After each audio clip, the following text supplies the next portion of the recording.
Hello everyone, मैं हूं सचिन और आप सबका बहुत बहुत स्वागत है मेरे इस यूट्यूब चैनल पे। और आज का ये जो वीडियो है ये मैं क्लास 10th के लिए बच्चों के लिए बना रहा हूं। और जो सब्जेक्ट है वो है साइंस। और साइंस में हम लोग देखने वाले हैं केमिस्ट्री का पहला chapter, chemical reaction and equation. ठीक है, तो सबसे पहले इसमें हम लोगों को यहाँ पे बताया गया है, कुछ हम लोग को सिचुएशन दिया गया है डेली लाइफ का। ठीक है ना, जैसे कि यहाँ पे बोला गया है कि जब हम लोग मिल्क को बाहर छोड़ देते हैं तो वो क्या होता है। उसी प्रकार से बताया गया है कि अगर आयरन को हम लोग बाहर एटमॉस्फेयर में छोड़ दे तो क्या होगा। फिर ग्रेप्स को भी अगर हम लोग बाहर रख दे तो क्या होगा। खाना पकने से क्या होता है, खाना हम लोग के पेट में जो डाइजेस्ट हो रहा है वो क्या है। और जो हम लोग सांस लेते हैं ना, और अंदर में क्या होता है कि जो रेस्पिरेशन का प्रोसेस पूरा हो रहा है वो सब क्या है। तो देखिए इन सब में से क्या होता है ना, केमिकल रिएक्शन टेक प्लेस। मतलब यहाँ पे क्या होता है कि केमिकली चीज़ चेंज हो जाता है। मतलब पहले उसका केमिकल कुछ और रहता है कंपोजिशन, और फिर वो किसी के साथ में रिएक्ट होके उसका केमिकल कंपोजिशन चेंज हो जाता है ना। तो इस प्रकार का चेंजेस को हम लोग केमिकल चेंज बोलते हैं। और जब भी केमिकल चेंज होता है, देखिए यहाँ पे लिखा है whenever a chemical change occur we can say that chemical reaction has take place. मतलब जब भी केमिकली चेंज होता है कोई भी चीज़, तो उस समय केमिकल रिएक्शन होता ही है। क्या होता है, केमिकल रिएक्शन होता ही है। इसमें यही बताया गया है। ठीक है, उसके बाद और डिटेल में हम लोग को समझ में आएगा जैसे जैसे हम लोग इस चैप्टर को आगे पढ़ते हुए जाएंगे। सबसे पहला यहाँ पे एक्टिविटी 1.1 को समझेंगे। और एक बात मैं बता रहा हूँ, अगर आपको बोर्ड्स में एक नंबर अच्छा करना है तो केमिस्ट्री में सबसे इम्पॉर्टेंट, देखिए केमिस्ट्री में सबसे इम्पॉर्टेंट है एक्टिविटीज़। अगर आप एक्टिविटीज़ को अच्छा समझ जाएंगे ना, तो समझिए कि आपका केमिस्ट्री आप समझ गए। ठीक है ना। अब देखिए यहाँ पे क्या बोला जा रहा है, इस एक्टिविटी 1.1 में क्या बोला गया, this activity need a teacher assistant. तो सब में बोलता है कि टीचर रहना चाहिए साथ में। It would be better if student wear suitable eye glasses. और बोला गया कि आई ग्लासेस अगर पहन ले तो भी अच्छा रहेगा। ठीक है ना। अब इस एक्टिविटी में हो क्या रहा है, पहले बोला गया है clean a mechanism ribbon about 3 से 4 centimetre long bye rubbing it with sand paper. इसमें क्या बोला गया कि एक मैकेनिज्म का रिबन लेना है और उसको क्लीन करना है। देखिए ये क्वेश्चन भी है कि क्यों क्लीन किया जाता है। तो मैं आपको बता दूं, मैग्नीशियम एयर का संपर्क में ऑक्सीजन के साथ में रिएक्ट होकर उसके ऊपर में वो क्या करता है, एक मैग्नीज ऑक्साइड का लेयर बना लेता है। वो लेयर क्या करता है कि जब उसको जलाया जाएगा तो वो जलने से अपने आप को बचाएगा, मतलब प्रिवेंट करेगा बर्निंग से। इसी कारणवश मैग्नीशियम रिबन को क्लीन किया जाता है ताकि वो अच्छा तरह से जल सके। ठीक है ना। अब यहाँ पे देखिए फिर क्या बोला गया, hold it with a pair of tongue burn it using A spilt lamp. मतलब एक लैम्प लीजिए, एक टंग से पकड़िए और लैम्प से उसको जलाइए, और बर्नर होगा, बर्नर से जलाइए। और फिर बोला गया collect the SO form in the watch glass. और जब इसको आप जलाएंगे ना तो क्या होगा कि इससे राख निकलेगा। इस राख को आप यहाँ पे एक वाच ग्लास में कलेक्ट कर लीजिए। उसके बाद में बोला गया बस इतना करना है आप सबको। तो आप सबको क्या इसमें ऑब्जर्वेशन मिलेगा, ठीक है ना, व्हाट डू यू ऑब्जर्व। ठीक है ना। तो यहाँ पे देखिए इससे हम लोग को क्या होता है कि हम लोग इसमें से जो ये पाउडर मिलता है, ये पाउडर हो जाता है आपका मैग्नीशियम ऑक्साइड का। मतलब कि Mg मैग्नीशियम जब O2 से रिएक्ट होता है तो हम लोग को क्या मिलता है, मैग्नीशियम ऑक्साइड मिलता है। हम लोग को क्या मिलता है, मैग्नीशियम ऑक्साइड मिलता है। ठीक है ना। और एक बात मैं बता दूं, यहाँ ऑब्जर्वेशन में हम लोग लिख सकते हैं कि magnesium ribbon burn with dazzling white light flame. मतलब ये जब जलता है ना तो इसमें क्या होता है कि एक डर्जिंग वाइट लाइट निकलता है। ठीक है। और ये जो पाउडर होता है ये वाइट पाउडर होता है। ये कैसा पाउडर है, ये आपका वाइट पाउडर है। और ये जो वाइट पाउडर है ये आपका मैग्नीशियम ऑक्साइड है। ये क्या है, मैग्नीशियम ऑक्साइड है। ठीक है। तो ये एक्टिविटी आप सबको अच्छा से समझ में आया होगा। ये एक्टिविटी आप सबको अच्छा से समझ में आया होगा। या तो मैं यहाँ ऑब्जर्वेशन लिख भी दूँ तो अच्छा रहेगा। हम लोग यहाँ पे लिख सकते हैं, यहाँ पे मैं पेन को थोड़ा मोटा कर लेता हूँ। देखिए यहाँ पे हम लोग लिख भी सकते हैं magnesium, magnesium ribbon, ribbon burn, burn with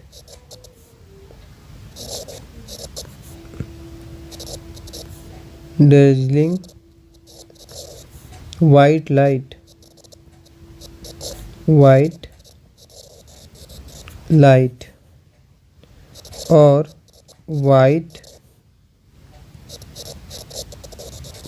powder of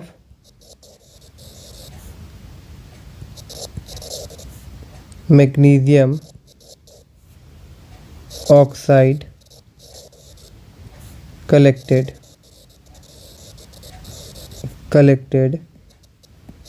in watch glass.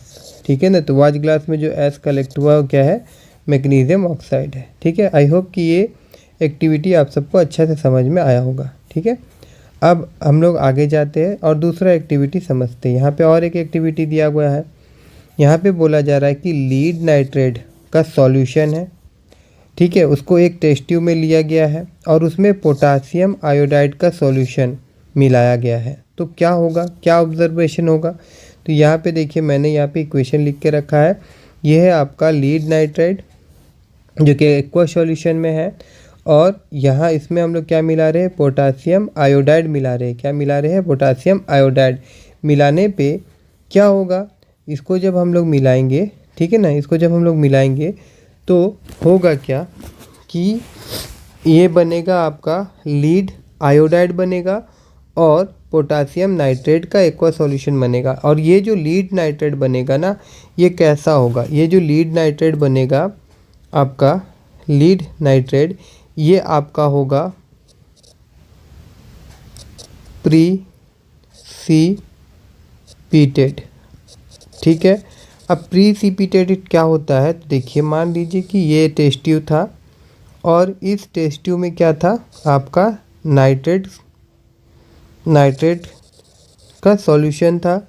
इसमें हम लोग क्या मिलाए, पोटासियम आयोडाइड बनाए। पोटासियम आयोडाइड मिलाए तो क्या हुआ, नीचे में जाकर एक ये पोटासियम आयोडाइड, ये जो पोटासियम सॉरी मैंने क्या बोला कि नीचे में जाकर क्या हुआ, ये जो आपका लीड आयोडाइड था, नीचे में जाकर ये क्या हुआ, ये जो आपका नीचे में है ये क्या है आपका लीड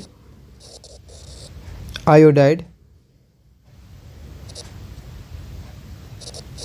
आयोडाइड ये जम गया, मतलब डिपॉजिटेड हो गया।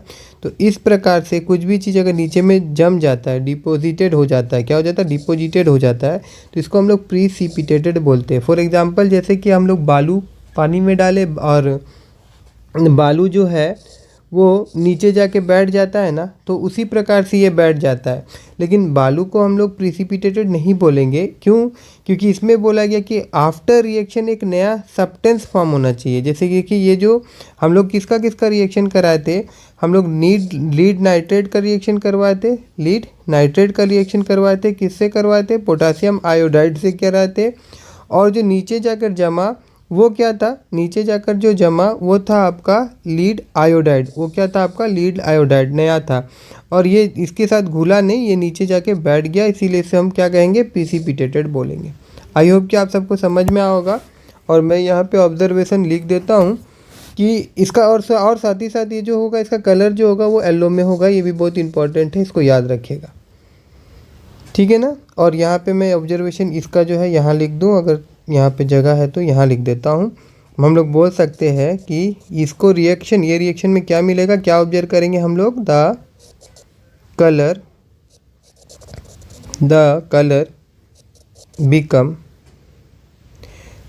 Become yellow.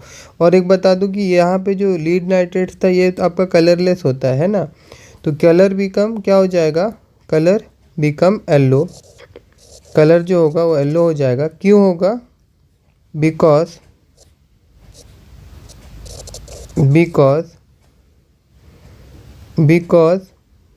Yellow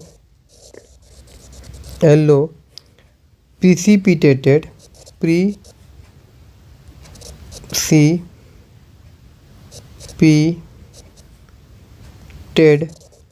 precipitated of lead iodide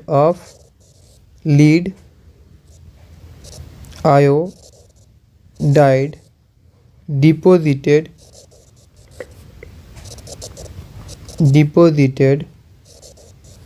on the bottom of the glass. ठीक है ना, ऐसा होता है। ओके, अब यहाँ पे ये समझ में आ गया होगा। आपको सिर्फ याद रखना है कि जब लीड नाइट्रेट सॉल्यूशन में हम लोग पोटासियम आयोडाइड को मिलाते हैं तो क्या होता है, तब येलो कलर का लीड आयोडाइड डिपॉजिटेड हो जाता है एकदम नीचे में। और जब कोई नया सब्सटेंस इस प्रकार से डिपॉजिटेड हो जाए उसको हम लोग प्रीसिपिटेटेड बोलते हैं। क्या बोलते हैं? प्रीसिपिटेटेड बोलते हैं। और साथ ही साथ यहाँ पे हम लोग को प्रोडक्ट में और क्या मिलता है, यहाँ पे हमको मिलता है पोटासियम नाइट्रेट मिल जाती है, सॉरी हाँ ठीक है, ये आपका क्या पोटासियम नाइट्रेट मिल जाता है। ठीक है ना। अच्छा चलिए अब आगे हम लोग देखेंगे ये एक्टिविटी 1.3। तो इसमें क्या हो रहा है, इसमें बोला जा रहा है कि जिंक ग्रेन्यूल्स लिया गया है कॉनिकल फ्लेक्स में और उसमें ऐड किया गया है डिल्यूट हाइड्रोक्लोरिक एसिड या फिर सल्फ्यूरिक एसिड। ठीक है, तो ऐसा होने से क्या ऑब्जर्व होगा, do you observe anything happen around the zinc granules? कुछ होगा क्या ऐसा में? तो देखिए मैं आपको बता दूं क्या होता है। नॉर्मली हम लोग मेटल एंड नॉन मेटल ने एसिड और बेस जब पढ़ेंगे ना, उसमें भी एक चीज़ हम लोग पढ़ेंगे कि जब मेटल का रिएक्शन एसिड से होगा तो हम लोगों को सॉल्ट प्लस H2 गैस मिलेगा। ठीक है, H2 गैस क्या होगा, रिलीज़ होगा। अब यहाँ पे अगर मैं इसको बड़ा करूँ तो देखिए यहाँ पे जिंक जब HCl के साथ रिएक्ट होगा तो ये क्या देगा, हम लोग को जिंक क्लोराइड देगा। ठीक है, जो कि एक सॉल्ट होगा। और यहाँ पे ऑक्सीजन गैस क्या होगा, रिलीज़ होगा। इस एक्टिविटी में ये हो रहा है। और साथ ही साथ इसमें और भी चीज़ है। यहाँ पे बोला गया touch the conical flask test tube, is there any change? हाँ चेंज होगा। इसका टेम्परेचर क्या हो जाएगा, इंक्रीज़ हो जाएगा। ठीक है, क्यों? क्योंकि इस रिएक्शन के दौरान हीट क्या हो रहा है, रिलीज़ हो रहा है। और जब भी किसी रिएक्शन में हीट रिलीज़ होता है तो वो एक्सोथर्मिक रिएक्शन होता है। क्या होता है? एक्सोथर्मिक रिएक्शन होता है। ठीक है, मैं इस रिएक्शन का ऑब्जर्वेशन यहाँ लिख दे रहा हूँ। देखिए इस ऑब्जर्वेशन में क्या होगा कि जब हम लोग उसको छुएंगे, पहला चीज़ देखिए, सबसे पहले दो चीज़ पूछा गया है। ऊपर वाला do you observe anything happening around the zinc glue? जी हाँ होगा। तो हम लोग उस जगह में क्या ऑब्जर्व करेंगे, उस जगह में हम लोग ऑब्जर्व करेंगे बबल्स देखने को मिलेगा। हम लोग को क्या देखने को मिलेगा, बबल्स। तो मैं यहाँ पे लिख रहा हूँ बबल्स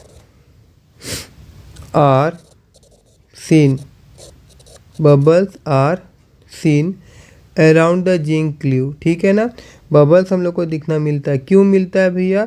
ड्यू टू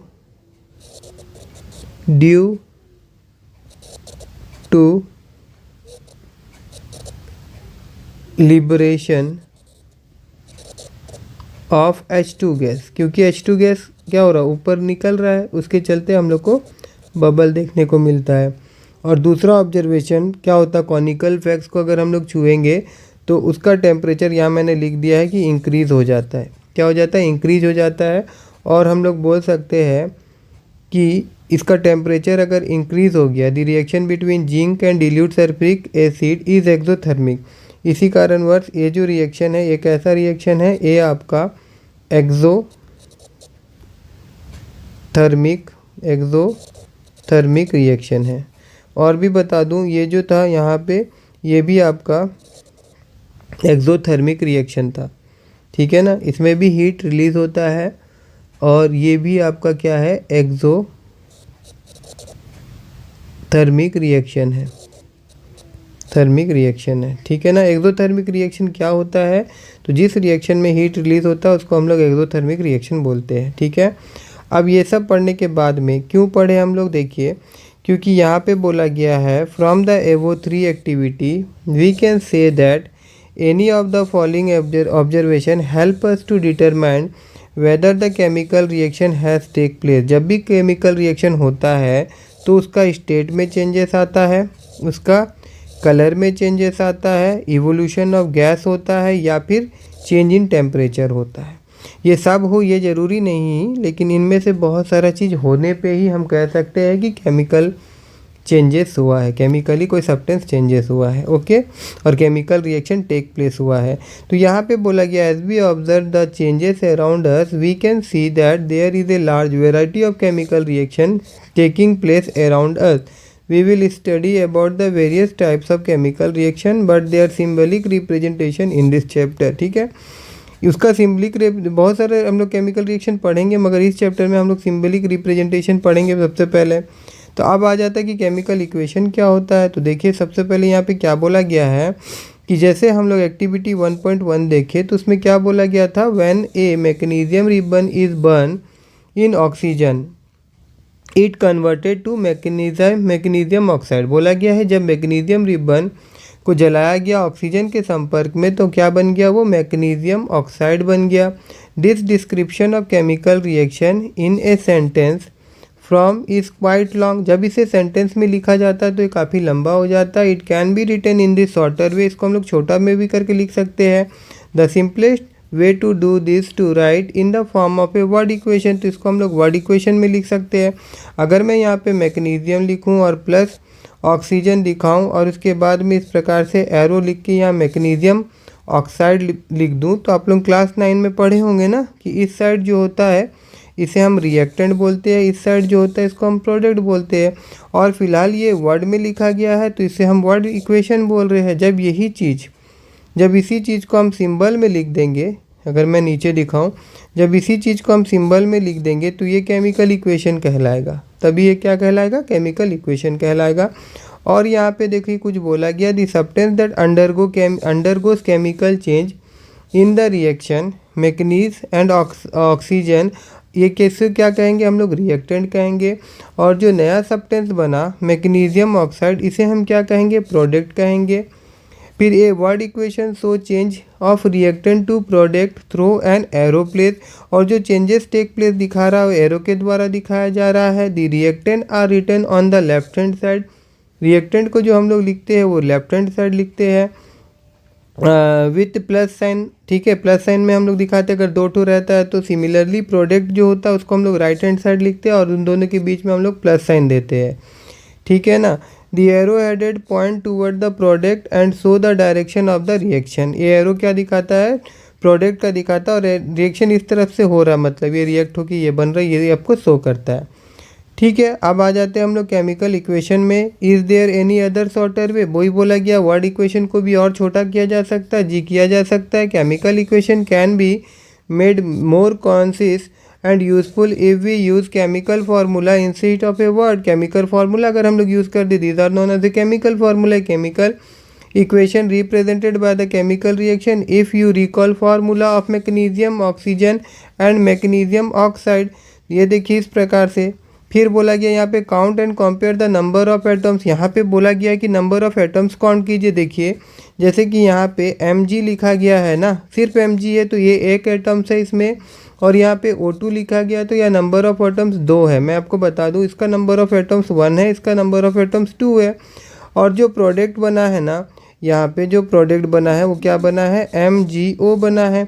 अब यहाँ पे देखा जाए तो इसका एटम्स कितना है, mg का 1 है और O का कितना 1 है। तो इस केस में क्या हो रहा है कि number of atoms in the reactant side is not equal to number of atoms, total number of atoms in the product side, दोनों आपस में इक्वल नहीं है। जब इक्वल नहीं होता है तो ऐसा इक्वेशन को, ऐसा केमिकल इक्वेशन को हम लोग स्केलेटन केमिकल इक्वेशन कहते हैं। और वही चीज़ यहाँ पे लिखा गया है, देखिए count and compare the number of atoms of each element on the LHS and RHS of the arrow is the number of atoms of each element the same on the both the side, if yes then the equation is balance. अगर same होता तो वो balance equation कहलाता, if not then the equation is unbalance equation because the mass is not the same on the both side of the equation. Such chemical equation is called skeleton chemical equation for a reaction. Equation 1.2, this is a equation 1.2 is a skeleton chemical equation for burning of mechanism in air. बात समझ में आ गया होगा आप सबको कि skeleton chemical equation किसको बोला जाता है और बैलेंस केमिकल इक्वेशन किसको बोला जाता है। अब यहाँ पे देखिए दिया गया है balance chemical equation. Balance chemical equation मैं आपको बता दूँ ये law of conservation of mass को फॉलो करता है। आप क्लास 9 में पढ़े होंगे law of mass of conversation क्या बोलता था। Law of conservation of mass बोलता था मास of the reactant, total mass of the reactant, total mass of the total मास बोलता था क्या, total mass of the reactant. ठीक है ना, जैसे यहाँ पे मैं आपको दिखा दूँ, यहाँ पे रिएक्टेंट, ठीक है ना, total mass of the reactant, ठीक है ना, that is equal to the total mass of the product होना चाहिए। यही क्या बोलता है, ये आपका क्या है, law of conservation of mass बोलता था। ठीक है ना, तो ऐसा होना चाहिए। तो बैलेंस केमिकल इक्वेशन किसको फॉलो करेगा, law of conservation of mass को फॉलो करेगा। ठीक है, अब आगे अगर हम लोग देखिए, इसको मैं नहीं पढ़ रहा हूँ इतना, यहाँ तो समझ में आ गया होगा। यहाँ पे देखिए जिंक दिया है, सल्फ्यूरिक एसिड दिया और ये दिया। अभी गौर से देखिए यहाँ पे और यहाँ पे देखिए, जिंक का LHS साइड में एक एटम्स है और RHS साइड में भी एक एटम्स है। H का 2 एटम्स है, यहाँ पे भी 2 एटम्स है। S का भी बोथ साइड दोनों में एक एक एटम्स है और O का भी है। तो इस प्रकार का ये जो आया दोनों तरफ बैलेंस है, तो इसको हम लोग क्या बोलेंगे, बैलेंस केमिकल इक्वेशन। अब देखिए यहाँ पे लिखा होगा, यहाँ पे देखिए as the number of atoms of each element in the same on the both side of the arrow is balance chemical equation. ठीक है, अब यहाँ पे हम लोग को बैलेंस करना है। तो बैलेंस करने का तरीका क्या होता है, जैसे देखिए यहाँ पे Fe है, तो सबसे पहले आप LHS लिख दीजिए, RHS लिख लीजिए। फिर उसके बाद नंबर ऑफ़ एलिमेंट जो है, जैसे इसमें Fe है तो Fe को लिख दीजिए, H है तो H को लिख दीजिए, O है तो O को लिख दीजिए। फिर रिएक्टेंट साइड में मतलब कि LHS साइड में देखिए इसमें कितना एटम्स है, एक एटम्स है Fe में, तो यहाँ पे 1 लिख दिया गया है। O2 का कितना एटम्स है, 2 है, तो यहाँ 2 लिख दिया गया है। ऑक्सीजन का कितना एटम्स है, 1 है, तो 1 लिख दिया गया है। उसी प्रकार से प्रोडक्ट साइड में अगर हम लोग देखें तो यहाँ पे Fe का कितना एटम्स है, 3 है, O का कितना है, 4 है, और H का कितना है, 2 है, तो उसको लिख दिया गया है। अब इसको हम लोग बैलेंस कैसे करेंगे, इसको बैलेंस करना होगा। बैलेंस करने के लिए देखिए सबसे पहले मैं नीचे जाता हूँ और नीचे जाने पे देखिए यहाँ पे गौर करिएगा कि यहाँ पे ऑक्सीजन का लेफ्ट हैंड साइड ने राइट हैंड साइड मैंने देखा कि यहाँ पे 4 है, तो मैं बैलेंस करने के लिए मैं यहाँ पे 4 कर दूंगा, तब ना ये 4 होगा। तो अब यहाँ पे देखिए एक बात गौर करिएगा, नीचे में इस जो नीचे में 3 4 दिया, आप कभी भी नीचे हम लोग नहीं पुट कर सकते। हम लोग जो भी पुट करेंगे कहाँ पुट करेंगे, ऊपर मल्टीप्लाई करेंगे। तो यहाँ पे मेरे को क्या करना पड़ेगा, यहाँ पे देखिए ऑक्सीजन को यहाँ 4 करना है, तो मेरे को यहाँ 4 से मल्टीप्लाई करना पड़ेगा। जब मैंने इसको 4 से मल्टीप्लाई किया तो क्या हुआ कि H का जो ये 2 था ये भी मल्टीप्लाई हो जाएगा। तो यहाँ पे ये जो H भी मल्टीप्लाई हुआ तो 2 4 जा ये कितना हो जाएगा, 8 हो जाएगा। अब 8 हो गया तो मेरे को क्या करना होगा, RHS का जो ये 2 है इसको भी बैलेंस करना पड़ेगा, तो इसको भी हमको 4 से मल्टीप्लाई करना पड़ेगा। तो अभी मैं वापस यहाँ आऊँगा और यहाँ पे मैं 4 लिख दूँगा, तो अब ये बैलेंस हो जाएगा।